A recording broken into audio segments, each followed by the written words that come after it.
যে আল্লাহ তাআলাই স্থান ব্যতীত, জায়গা ব্যতীত সর্বত্র বিদ্যমান, বিরাজমান।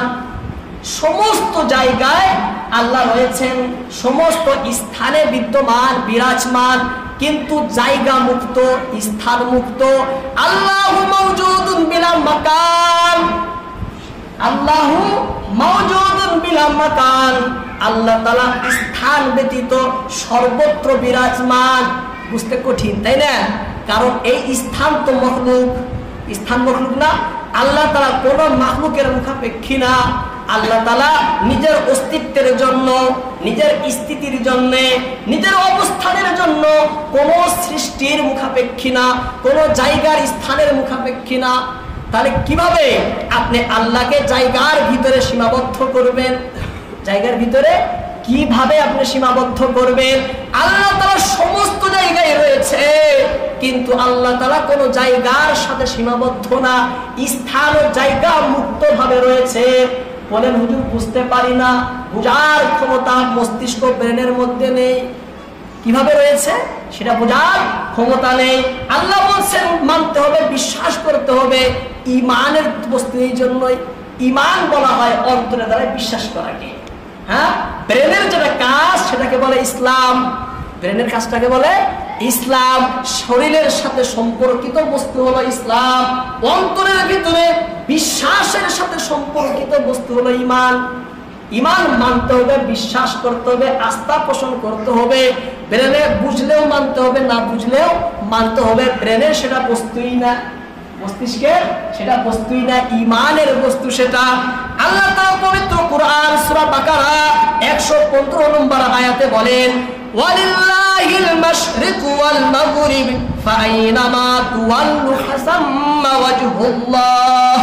পূর্ব পশ্চিম সবই আল্লাহর, সুতরাং তোমরা যেদিকেই মুখ করো না কেন সেদিকেই আছে আল্লাহর মুখ, আল্লাহর সত্তা। যেদিকেই তোমরা দৃষ্টি করো, যেদিকেই মুখ করো সেদিকেই কে রয়েছে? ওয়াজহুল্লাহ, আল্লাহর সত্তা, আল্লাহর দিক রূপ রয়েছে।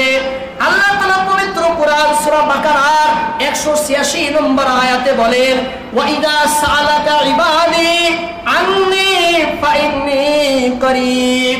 আল্লাহ বলেন প্রিয় নবীকে, হে আমার প্রিয় হাবিব, যখন আমার বান্দাগণ আমার সম্পর্কে আপনার নিকট জিজ্ঞেস করবে, আমার জাত সম্পর্কে, আমার ব্যাপারে আপনার কাছে আমার বান্দারা যখন জিজ্ঞেস করবে, তখন আপনি বলে দিবেন ফাইন্নী করিব, আমি তো তোমাদের নিকটেই রয়েছি, আমি তো তোমাদের নিকটেই রয়েছি।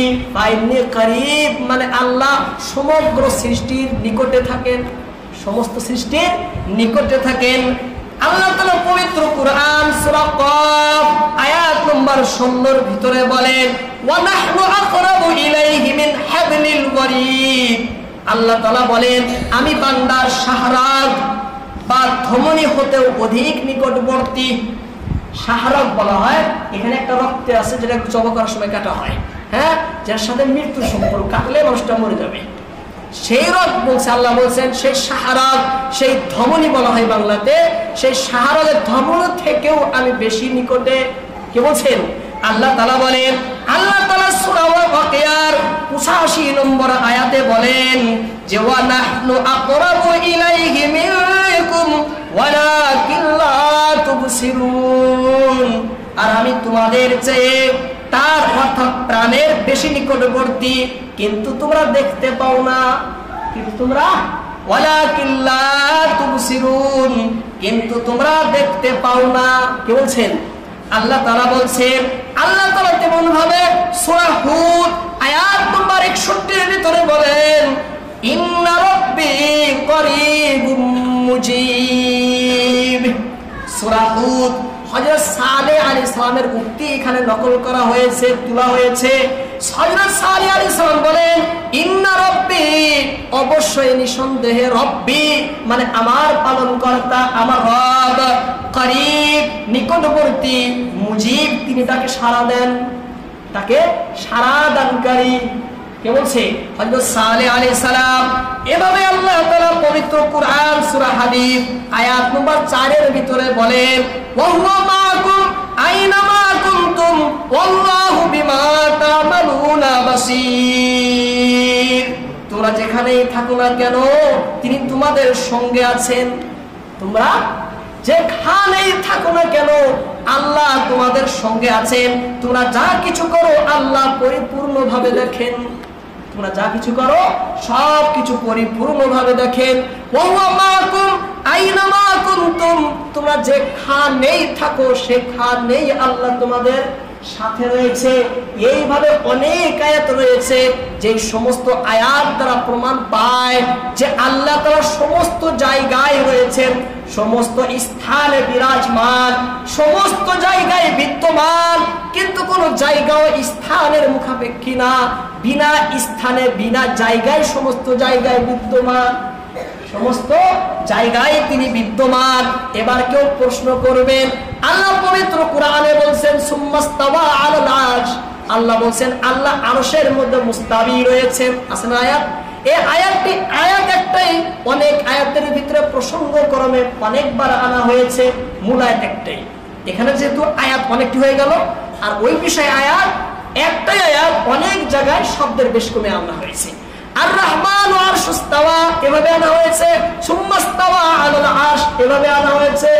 সমস্ত আয়াতের অর্থ একটাই যে রহমান আল্লাহ তাআলা আরশের মধ্যে মুস্তাবি রয়েছেন, আরশের মধ্যে মুস্তাবি রয়েছেন। এই মুস্তাবি সম্পর্কে গোটা বিশ্বের সমস্ত মুফাসসিরগণ বলেন এই ইস্তাওয়া হলো আল্লাহর একটি বৈশিষ্ট্য, আল্লাহর একটি সিফাত বৈশিষ্ট্য। হ্যাঁ, যেমন বলি না আমরা একজন মানুষ কোন একটা ক্ষমতায় আসীন হইলে আমরা বলি যে সে গদি দখল করেছে। এর অর্থ এটা নয় যে সে গদির মধ্যে বসে গেছে। এটা অর্থ কি?